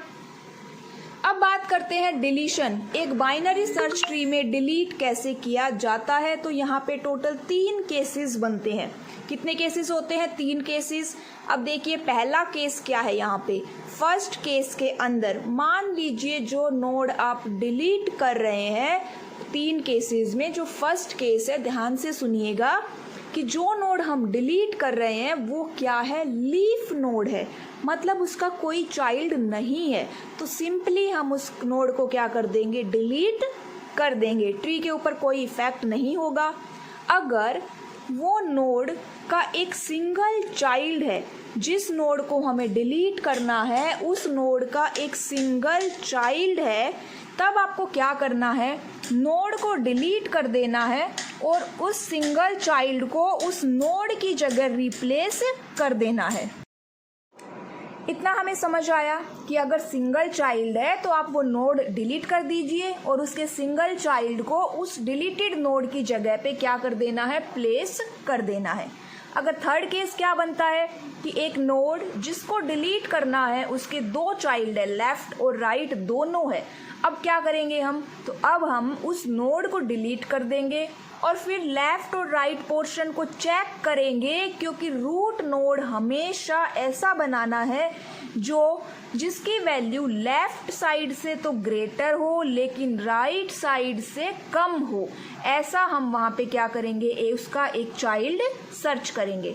अब एग्जाम्पल देखिए, 5 को डिलीट करना है, सिंपल डिलीट हो जाएगा, लीफ नोड है। 1 को डिलीट करना है तो जो यहाँ पे 5 इसका सिंगल चाइल्ड है, ये 1 की जगह आ जाएगा। अब अगर हमें 10 को डिलीट करना है जो कि रूट नोड है, लेफ्ट और राइट दोनों चाइल्ड है इसके, तो यहाँ पे देखिए 10 को डिलीट कर देंगे। अब यहाँ पे क्वेश्चन ये आता है कि 1 रूट नोड बनेगा, 5 बनेगा, 13 बनेगा या 11 बनेगा। अगर हम 1 को रूट नोड बना देते हैं तो क्या कंडीशन हो जाएगी? यहाँ पे 5 इसका लेफ्ट नोड बन जाएगा और रूट नोड लेफ्ट नोड से क्या हो जाएगा? लेजर हो जाएगा, जो कि पॉसिबल नहीं है। अब अगर राइट चाइल्ड की साइड देखें और 13 को हमने रूट नोड बना दिया, 13 को रूट नोड बना दिया और 11 क्या बन जाएगा? उसका राइट चाइल्ड बन जाएगा। अब यहाँ पे कंडीशन क्या हुई? प्रॉब्लम क्या आई कि 13 लेफ्ट वाली कंडीशंस को तो फुलफिल कर रहा है कि भाई लेफ्ट साइड से ग्रेटर है, लेकिन राइट साइड में 11 है, वो 11 से क्या होना चाहिए? लेसर होना चाहिए। मतलब 13 को 11 से क्या होना चाहिए? कम होना चाहिए। वो यहाँ पे नहीं हो रहा, तो हम इसके लिए क्या करेंगे? हम स्वैपिंग कर देंगे। 11 को रूट नोड बना देंगे और 13 को इसका राइट चाइल्ड बना देंगे। इतना हमें समझ में आया कि डिलीट कैसे करते हैं। सिंगल नोड है तो ऑटोमेटिकली कोई प्रॉब्लम नहीं आएगी, वो इजीली डिलीट हो जाएगा।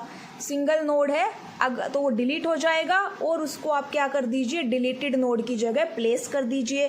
कोई भी चाइल्ड नहीं है, लीफ नोड है तो वो डिलीट हो जाएगा, सिंपल सा। अगर उसके दोनों चाइल्ड है तो आप रूट नोड को डिलीट कर दीजिए और फिर ये चेक करिए कि लेफ्ट और राइट चाइल्ड में से कौन सा नोड रूट बन सकता है जो लेफ्ट साइड से तो ग्रेटर हो और राइट साइड से क्या हो? लेसर हो। इसके लिए हम स्वैपिंग टेक्निक का भी यहाँ पे यूज करते हैं। ट्रावर्सल इन BST मतलब एक बाइनरी सर्च ट्री के अंदर ट्रावर्सिंग कैसे हो सकती है। ट्रावर्सिंग का मतलब होता है कि ट्री के अंदर जितने भी नोड है उनको कम से कम एक बार विजिट करना। इसके लिए हमारे पास 3 टेक्निक होती है, इन ऑर्डर, प्री ऑर्डर और पोस्ट ऑर्डर। कितनी टेक्निक्स होती है हमारे पास? 3 टेक्निक्स होती है। उन तीनों टेक्निक्स का एक स्ट्रक्चर होता है जो हमें पता होना चाहिए। जैसे इन ऑर्डर का स्ट्रक्चर क्या है? यहाँ पर लेफ्ट, रूट, राइट। पहले लेफ्ट चाइल्ड आएंगे, फिर रूट आएगा, फिर राइट चाइल्ड आएगा।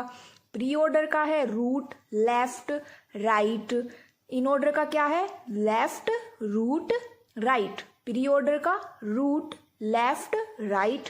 और पोस्ट ऑर्डर का है लेफ्ट, राइट और रूट। अगर हमें इन ऑर्डर और प्री ऑर्डर दे रखा है तो हम पोस्ट ऑर्डर को फाइंड आउट कर सकते हैं।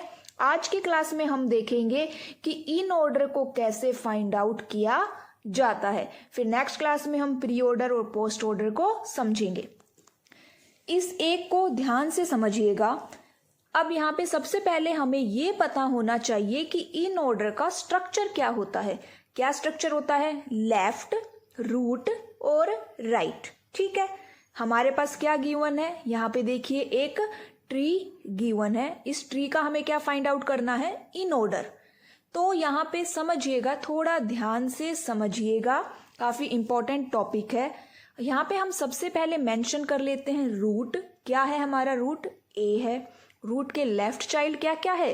बी, डी और जी। देखिए जो लेफ्ट साइड में है वो सारे चाइल्ड ही रूट के होते हैं। ठीक है, और जो राइट साइड में जितने भी चाइल्ड होंगे वो रूट के भी चाइल्ड माने जाते हैं। तो रूट चाइल्ड के राइट में कौन कौन से चाइल्ड है? तो देखिए सी, ई, एफ, एच, आई, ये सब चाइल्ड किसके हैं? ये सब चाइल्ड है रूट के। तो हमने सबसे पहले फाइंड आउट किया कि रूट क्या है, रूट के लेफ्ट साइड में कौन कौन से चाइल्ड है और रूट के राइट साइड में कौन कौन से नोड्स है। हमने सबसे पहले इतनी बात फाइंड आउट करी। अब आप एक साइड चूज कर लीजिए, या तो आप सबसे पहले लेफ्ट साइड से ट्रैवर्स करना स्टार्ट कीजिए या फिर राइट साइड से स्टार्ट करना ट्रैवर्स कीजिए। तो यहाँ पे रूट क्या है हमारा? ए है। अब रूट के लेफ्ट में कौन आएंगे? लेफ्ट चाइल्ड आएंगे, और राइट में कौन आएंगे? राइट चाइल्ड आएंगे। लेकिन ये child B, D, G, C, E, F, H, I ये किस सीक्वेंस में आएंगे? यहाँ पे क्वेश्चन वो राइज होता है कि ये जो हमारे चाइल्ड है, नोड्स है, वो उनकी सीक्वेंस क्या रहेगी, वही हमें यहाँ पे फाइंड आउट करनी है। तो यहाँ पे सबसे पहले आप अपनी एक साइड चूज कीजिए कि आप लेफ्ट से ट्रैवर्स करना चाह रहे हैं पहले या फिर राइट साइड से ट्रैवर्स करना चाहते हैं। तो जैसे हमने यहाँ पे स्टार्ट किया लेफ्ट साइड से। अब लेफ्ट साइड से हमने ट्रैवर्स करना स्टार्ट किया तो लेफ्ट साइड में जितने भी नोड्स है ना, वो सभी नोड इस स्ट्रक्चर को फॉलो करने चाहिए। अब स्टार्ट करना लास्ट एलिमेंट से। लास्ट एलिमेंट कौन सा है यहाँ पे? लास्ट एलिमेंट यहाँ पे है जी, और जी को आप मान लीजिए, क्या मान लीजिए? हम जी को मान लेते हैं रूट नोड। जी क्या है यहाँ पे? लेफ्ट चाइल्ड है, और लेफ्ट साइड में क्या है? ये सबसे लास्ट नोड है, वहां से हम स्टार्ट कर रहे हैं।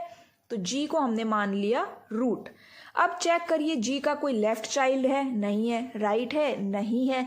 तो मतलब जी क्या रहेगा अपने स्ट्रक्चर में? सिंगल एलिमेंट रहेगा। अब जी हो गया, जी को हमने ट्रैवर्स कर लिया। अब हम बात करते हैं डी के ऊपर। डी को हम विजिट करते हैं तो डी अब क्या बन गया यहाँ पे? डी बन गया रूट नोड। क्या बन गया? डी रूट नोड बन गया। अब डी के लेफ्ट में कोई चाइल्ड है? नहीं है। डी के राइट साइड में कोई चाइल्ड है? जी है। अब जी को यहाँ पे लिखने से पहले ये देख लीजिएगा कि आपने जी का क्या स्ट्रक्चर बनाया था, क्योंकि वो पूरा स्ट्रक्चर एज इट इज यहाँ पे मेंशन होगा।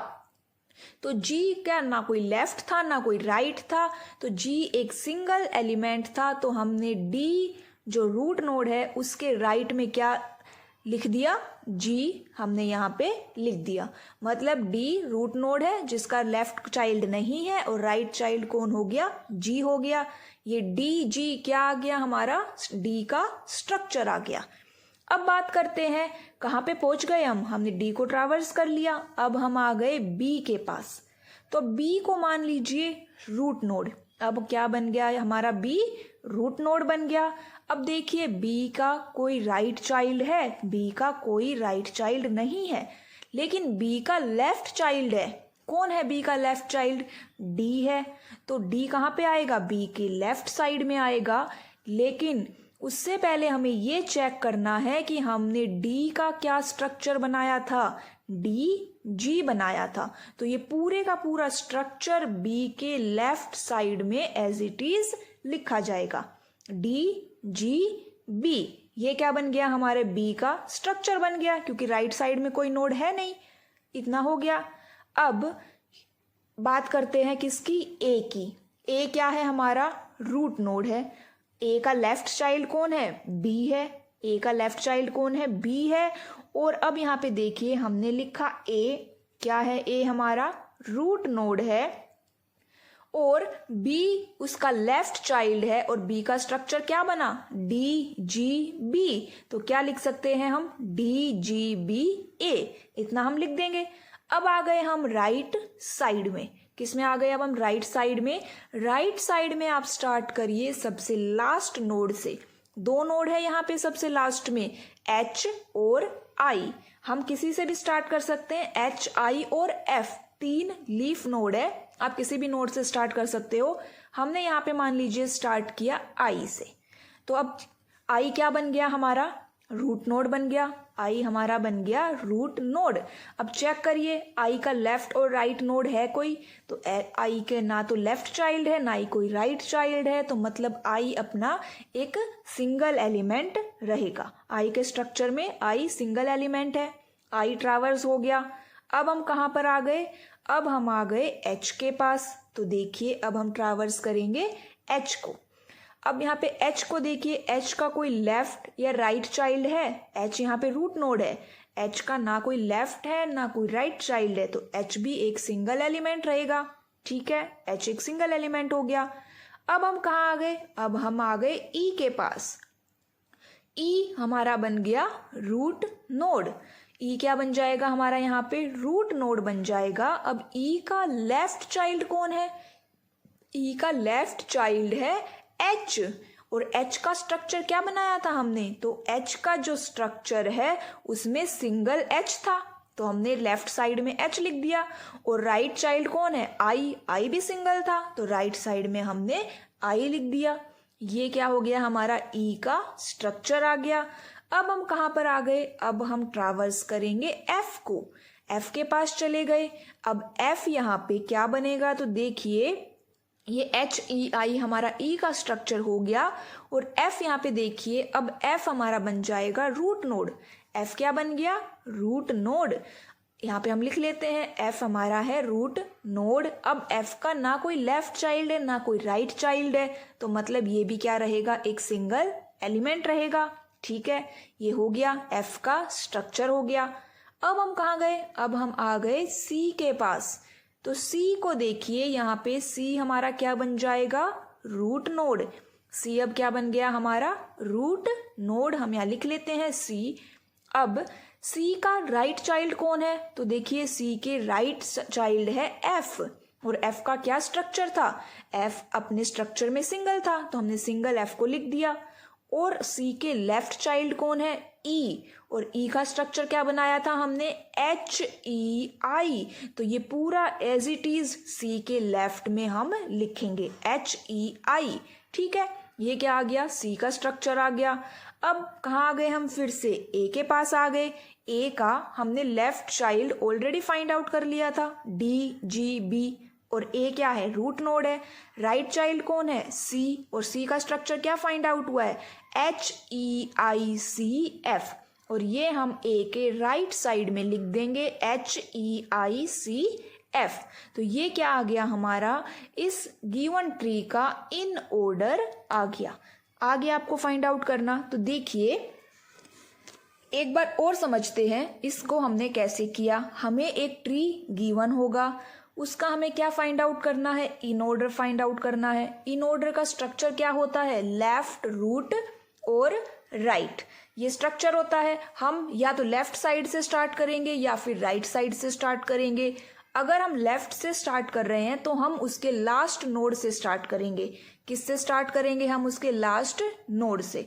लास्ट नोड क्या था यहाँ पे, जी का कोई लेफ्ट और राइट चाइल्ड नहीं था, तो G as it is single element रहेगा अपने स्ट्रक्चर में। फिर जी के बाद हम किसके पास गए, जी के पास हमने फाइंड आउट किया, ट्रैवर्स किया डी को। जी को ट्रैवर्स कर लिया, अब हम ट्रैवर्स करेंगे किसको, डी को। तो डी के लेफ्ट चाइल्ड नहीं है, राइट चाइल्ड में जी है, तो डी जी आ जाएगा। फिर हमने बी को ट्रैवर्स किया, बी के लेफ्ट में डी है, तो डी जी बी आ जाएगा। हमें पूरा स्ट्रक्चर एज इट इज लिखना है। ठीक है, आई सिंगल रहेगा, एच भी सिंगल रहेगा क्योंकि इनका कोई लेफ्ट राइट चाइल्ड नहीं है। अब फिर हम आ गए ई के पास। ई का लेफ्ट में एच है, राइट में आई है, तो हमारा स्ट्रक्चर बन जाएगा HEI। फिर हम करेंगे एफ को ट्रावर्स, एफ का लेफ्ट और राइट चाइल्ड नहीं है तो एफ क्या रहेगा, सिंगल रहेगा अपने स्ट्रक्चर में। उसके बाद हम ट्रावर्स करेंगे सी को, सी के लेफ्ट में ई है और राइट में एफ है तो क्या हो जाएगा इसका, सी के राइट में हम लिखेंगे एफ और लेफ्ट में हम लिखेंगे एच ई आई। ये हमारा किसका स्ट्रक्चर हुआ, सी का। अब बात करते हैं ए रूट नोड की। ए के लेफ्ट चाइल्ड है बी और उसका स्ट्रक्चर क्या था, डी जी बी, और राइट साइड में सी है, सी का स्ट्रक्चर क्या था, एच ई आई सी एफ। तो इस तरह से हम किसी भी ट्री का क्या फाइंड आउट कर सकते हैं, इन ऑर्डर फाइंड आउट कर सकते हैं। अब उसके लिए हमें क्या पता होना चाहिए कि प्री ऑर्डर टेक्निक का स्ट्रक्चर क्या होता है। तो प्री ऑर्डर का स्ट्रक्चर है रूट, लेफ्ट और राइट। अब देखिए ये हमारे पास एक ट्री यहाँ पे गिवन है, इसी सेम ट्री के लिए हमने इन ऑर्डर ट्रावर्सिंग भी की थी, के लिए प्री ऑर्डर ट्रावर्सिंग भी करेंगे। तो सबसे पहले अगर आपको याद हो कि हम जब इन ऑर्डर ट्रावर्सिंग कर रहे थे तो हमने क्या किया था, सबसे पहले हमने उस ट्री की सारी इंफॉर्मेशन फैच की थी, जैसे रूट एलिमेंट क्या है, लेफ्ट चाइल्ड कौन कौन से हैं, उसके राइट चाइल्ड कौन कौन से हैं, ये सब सारी इंफॉर्मेशन हमने इन ऑर्डर में फाइंड आउट की थी और यही सारी इंफॉर्मेशन हम प्री ऑर्डर के अंदर भी फाइंड आउट कर रहे हैं। रूट क्या है ए, लेफ्ट चाइल्ड है B D G, right child है इसका सी ई एफ एच और आई। अब ये सारी इंफॉर्मेशन फाइंड आउट हो गई। अब हम क्या करेंगे, हमारी एक साइड चूज करेंगे कि हमें किस साइड से ट्रैवर्स करना है, या तो आप लेफ्ट से ट्रैवर्स करिए या फिर राइट साइड से ट्रैवर्स करिए, आंसर आपका एक ही निकलेगा। तो अब जैसे हमने चूज कर लिया लेफ्ट साइड को, हम क्या चूज कर रहे हैं, लेफ्ट साइड। अब लेफ्ट साइड के भी लास्ट नोड से आपको स्टार्ट करना है। अगर आप राइट साइड से स्टार्ट करते तो राइट साइड के भी लास्ट नोड से स्टार्ट करते। कोई भी साइड चूज कर लो, साइड इसमें मैटर नहीं कर रही है, ठीक है। तो देखिए लास्ट नोड क्या है, यहाँ पे जी है, लास्ट नोड क्या है, जी। अब इस जी को हमें प्री ऑर्डर स्ट्रक्चर में डालना है, मतलब जी क्या है, रूट नोड, फिर उसके बाद उसका लेफ्ट, फिर उसके बाद उसका राइट चाइल्ड आएगा। लेकिन जी का ना कोई लेफ्ट चाइल्ड है ना कोई राइट चाइल्ड है, इसीलिए ये अपने स्ट्रक्चर में क्या रहेगा, सिंगल एलिमेंट रहेगा। जी के बाद हमने ट्रैवर्स किया डी को, अब डी रूट नोड बन गया, रूट नोड के बाद लेफ्ट आना चाहिए लेकिन डी का कोई लेफ्ट नोड नहीं है, तो फिर हम कहाँ जाएंगे, राइट चाइल्ड के पास जाएंगे। और डी का राइट चाइल्ड क्या है, जी, और जी का स्ट्रक्चर क्या है वो हमें देखना है। जी का स्ट्रक्चर सिंपल जी ही है क्योंकि उसका कोई चाइल्ड नहीं था। अब हम किसको ट्रैवर्स करेंगे, बी को। बी के पास गए, बी रूट नोड बन गया। अब बी के बाद क्या आना चाहिए, बी के बाद लेफ्ट चाइल्ड आना चाहिए। तो बी का लेफ्ट चाइल्ड कौन है, डी, और डी का स्ट्रक्चर क्या फाइंड आउट किया हमने, डी का structure D G find out किया। कोई राइट चाइल्ड नहीं है तो ये इसका स्ट्रक्चर इतना ही रहेगा। अब हम चलते हैं राइट साइड में, तो राइट साइड में लास्ट नोड से स्टार्ट करते हैं, एच आई और एफ किसी भी नोड से स्टार्ट कर सकते हो। आई से हमने स्टार्ट किया, ना कोई लेफ्ट है ना कोई राइट। एच का भी लेफ्ट और राइट कोई चाइल्ड नहीं है, तो सिंपल आई इसके स्ट्रक्चर में रहेगा और सिंपल एच सिंगल एलिमेंट रहेगा अपने स्ट्रक्चर में। अब बात करते हैं हम ई नोड की। ई देखिए रूट नोड बन गया और ई का जो लेफ्ट चाइल्ड है वो क्या है, एच, जो कि सिंगल है अपने स्ट्रक्चर में, एच हमने मेंशन कर दिया। और आई क्या है, इसका राइट नोड जो वो भी क्या है, सिंगल है। तो ई का स्ट्रक्चर क्या बन जाएगा, ई, लेफ्ट नोड एच और राइट नोड आई। इतना हमें समझ में आया। अगर आपने इन ऑर्डर को अच्छे से समझ लिया है तो यहाँ पे आपको इतनी दिक्कत नहीं आएगी। अब ये देखिए एफ सिंगल एलिमेंट है क्योंकि ना लेफ्ट है और ना राइट चाइल्ड है। अब कहाँ ट्रैवर्स करेंगे हम, सी को। सी क्या बन गया, रूट नोड बन गया। सी का लेफ्ट चाइल्ड कौन है, ई का स्ट्रक्चर क्या फाइंड आउट किया है हमने, ई एच आई, और राइट नोड क्या है, एफ, और एफ का स्ट्रक्चर क्या है, एफ। तो हम यहाँ पे लिख देंगे सी ई एच आई और एफ। अब बात करते हैं रूट नोड ए की, तो हमने रूट नोड ए लिखा, ए का लेफ्ट चाइल्ड है बी, और बी का स्ट्रक्चर क्या फाइंड आउट किया हमने, बी डी जी, हम यहाँ पे लिख लेंगे। और राइट चाइल्ड है सी, और सी का स्ट्रक्चर क्या फाइंड आउट किया हमने, सी ई एच आई एफ, तो वो हम यहाँ पे लिख देंगे। क्या लिख देंगे, CEHIF। तो इस तरह से हम क्या कर सकते हैं, किसी भी ट्री का प्री ऑर्डर फाइंड आउट कर सकते हैं। पोस्ट ऑर्डर, अब पोस्ट ऑर्डर का स्ट्रक्चर क्या होता है, लेफ्ट, राइट और रूट। पोस्ट ऑर्डर का स्ट्रक्चर क्या गिवन है हमारे पास, लेफ्ट, राइट और रूट। ये आपके सामने एक ट्री दिया हुआ है, इसका हमें क्या फाइंड आउट करना है, पोस्ट ऑर्डर। अब अभी तक हमने इन ऑर्डर देखा, प्री ऑर्डर देखा, और वहां पे हम सबसे पहला काम क्या करते हैं कि हमारे ट्री की इंफॉर्मेशन फाइंड आउट करते हैं कि क्या रूट एलिमेंट है, क्या लेफ्ट चाइल्ड है, कौन कौन से राइट चाइल्ड है। तो यहाँ पे हमने लिखा कि रूट एलिमेंट A है, लेफ्ट चाइल्ड यहाँ पर B, D, G रहेगा, और राइट चाइल्ड कौन कौन से हैं, C, E, F, H, I। अब ये हो गया। उसके बाद सेकंड स्टेप क्या होता है, सेकंड स्टेप होता है कि हम अपनी एक साइड चूज करें, लेफ्ट और राइट, कि हम कहाँ से अपना ट्रैवर्सिंग स्टार्ट करने वाले हैं। यहाँ पे साइड मैटर नहीं करती, लेकिन हम इजी से ट्रैवर्सिंग कर ले, इसलिए हम अपनी एक साइड चूज कर लेते हैं। तो हमने स्टार्ट किया यहाँ से लेफ्ट साइड से, और लेफ्ट साइड के लास्ट नोड से जो क्या है, G, और G का देखिए ना कोई लेफ्ट चाइल्ड है ना कोई राइट चाइल्ड है। अब ट्रैवर्स कर रहे हैं हम D को। स्ट्रक्चर क्या था, लेफ्ट, राइट और रूट। तो D क्या बन गया, रूट बन गया, लेकिन रूट से पहले लेफ्ट और राइट चाइल्ड भी आने चाहिए। तो D का कोई लेफ्ट चाइल्ड नहीं है, तो अब हम क्या देखेंगे, D का राइट चाइल्ड G, और G का स्ट्रक्चर क्या है, सिंपल G है। तो हमने D से पहले क्या लिख दिया, G लिख दिया। अब देखिए हम ट्रैवर्स करेंगे किसको, हम करेंगे B को। B क्या है, हमारा रूट एलिमेंट है, और रूट से पहले लेफ्ट और राइट चाइल्ड आने चाहिए। तो B के जो लेफ्ट चाइल्ड है वो कौन है, D है, और D का स्ट्रक्चर क्या था, G, D हमने लिखा यहाँ पे। उसके बाद कोई राइट चाइल्ड नहीं है, तो यहाँ पे सिंपल हम क्या लिख देंगे, B। अब बात कर लेते हैं राइट साइड में। तो राइट साइड में देखिए लीफ नोड है H, I और F। हम कहीं से भी स्टार्ट कर सकते हैं। हमने मान लीजिए स्टार्ट किया I से। I क्या है, रूट एलिमेंट, और इसका ना कोई लेफ्ट है ना कोई राइट चाइल्ड। ऐसे ही H का भी कोई लेफ्ट और राइट नहीं है। फिर हम बात करते हैं E की। E रूट नोड है, और E का लेफ्ट चाइल्ड कौन है, H, और H जो का स्ट्रक्चर क्या है, सिंपल H है। फिर उसके बाद क्या आएगा, उसका राइट चाइल्ड आएगा, वो क्या है, I है। तो H लेफ्ट, I राइट, और फिर E रूट हो गया। अब बात करेंगे हम F की। F क्या है, सिंगल एलिमेंट रहेगा। फिर हम क्या करेंगे, C को ट्रैवर्स करेंगे। तो देखिए C हमारा रूट एलिमेंट है, और रूट से पहले क्या आने चाहिए, लेफ्ट और राइट चाइल्ड। तो C का लेफ्ट कौन है, C का लेफ्ट चाइल्ड है E, और E का स्ट्रक्चर क्या फाइंड आउट हुआ है यहाँ पर, HIE। तो हमने लिखा यहाँ पर HIE। अब लेफ्ट के बाद कौन आएगा, राइट आएगा, और राइट में कौन है, F है। F क्या है, F सिंगल रहेगा, तो F लिख दिया हमने। फिर कौन आना चाहिए, रूट एलिमेंट, और वो क्या है, C। इतना हमें समझ में आया। अब हम बात करते हैं हमारे A रूट नोड की। A रूट नोड है, ठीक है, हमने यहाँ पे मेंशन किया A रूट नोड।